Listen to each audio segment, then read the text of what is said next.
Hello बच्चों, let's see this question. Consider the reaction carbon diamond plus converting to carbon graphite plus heat. Choose the correct option. Option A, an increase in the temperature will shift the equilibrium to the right and so will an increase in the pressure. Option B, an increase in temperature will shift the equilibrium to the left and so will an increase in pressure. Option B, an increase in the temperature will shift the equilibrium to the left and one in pressure to the right. And option D, an increase in the temperature and pressure will not shift the equilibrium. अब इस question को समझने के लिए हमें सबसे पहले कुछ इंपॉर्टेंट की कॉन्सेप्ट के ऊपर ध्यान देना होगा।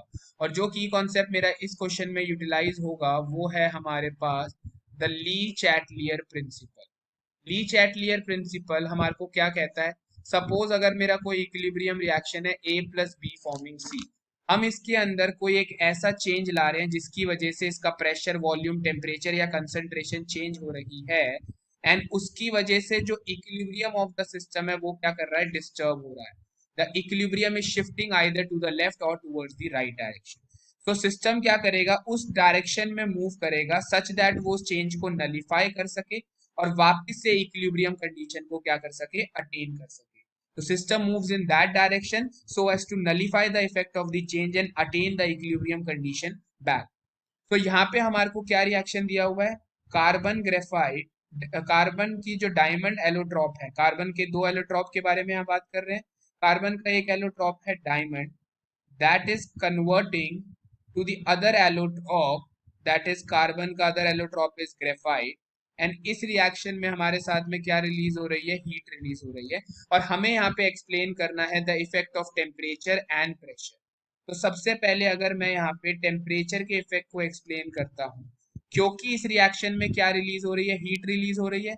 सो जिस भी रिएक्शन में हीट रिलीज होती है वो रिएक्शन कैसा बन जाता है? Exothermic.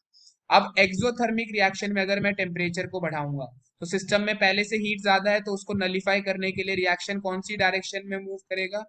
The reaction will proceed in the left direction and the equilibrium will backward direction and the equilibrium will be shifted towards the left. Second, we have to explain the effect of pressure.